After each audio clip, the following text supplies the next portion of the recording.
তো এই দেখো আমরা মায়াপুরে রানাদার বিরিয়ানি খেতে চলে গিয়েছিলাম। নিরামিষ বিরিয়ানি রানাদা প্রসাদ বিক্রি করে একদম। তো সেই বিরিয়ানি আমি আর দামোদর 50 টাকা প্লেট নিয়েছিলাম।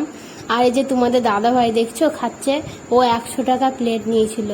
ও মানে নিয়েছিল 100 টাকা একটু বেশি খাবে বলে, কিন্তু সে আমাদেরকেও একটু একটু আমাকে আর দামোদরকে দিয়েছিল। দামোদর আমার ভাগ্নে, তো ওকে আর আমাকে একটু একটু করে দিয়েছিল।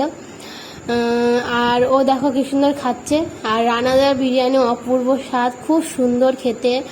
আর মায়াপুর গেলে তোমরা অবশ্যই একবার রানাদার বিরিয়ানি খেয়ে আসবে। আর রানাদাকে আমি দেখাতে পারিনি, কেননা রানাদা ছিল না। দুপুরবেলায় আমরা গিয়েছিলাম, সেই টাইমে রানাদা বাড়িতে খেতে গিয়েছিল।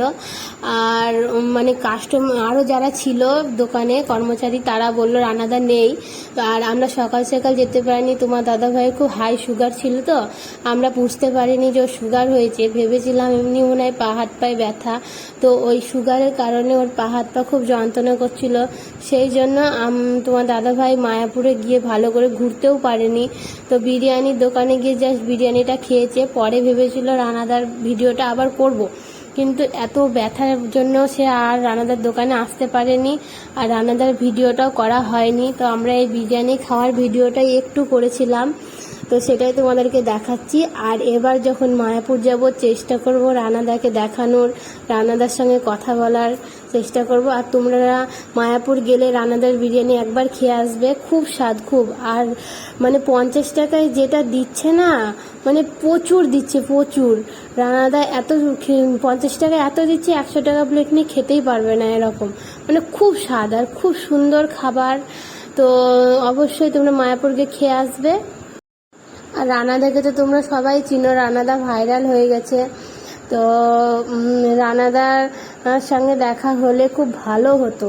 তো আমরা আবার যখন মায়াপুর যাব রানাদার সঙ্গে দেখা করব, আবার রানাদার দোকানের বিরিয়ানিও খাবো ভেবেছি। দেখো দেখো তোমার দাদাভাই কীভাবে খাচ্ছে, ওরে বাবা রে কীভাবে খাচ্ছে আম আম করে, বাবা অবাক হয়ে গেলাম খাওয়া দেখে। আমরা তো ওর দিকেই তাকাচ্ছিলাম। 100 টাকার একটা প্লেট নিয়েছে, বিশাল বিরিয়ানি দিয়েছে, কি আর বলবো। আর রানাদার দোকানটা হচ্ছে মায়াপুরের হসপিটাল, যেটা ইসকন হসপিটাল বলছে, সেই ইসকন হসপিটালের সামনাসামনি দোকান, একদম রাস্তার ধারেই দোকান। মন্দিরে যাওয়ার কিছুক্ষণ আগে, মন্দির থেকে যদি কেউ ভাবো রানাদার দোকানে বিরিয়ানি খেতে আসবা, তো মন্দির থেকে আসতে 5 মিনিট লাগবে, 5 মিনিটও লাগবে না হেঁটে আসতে।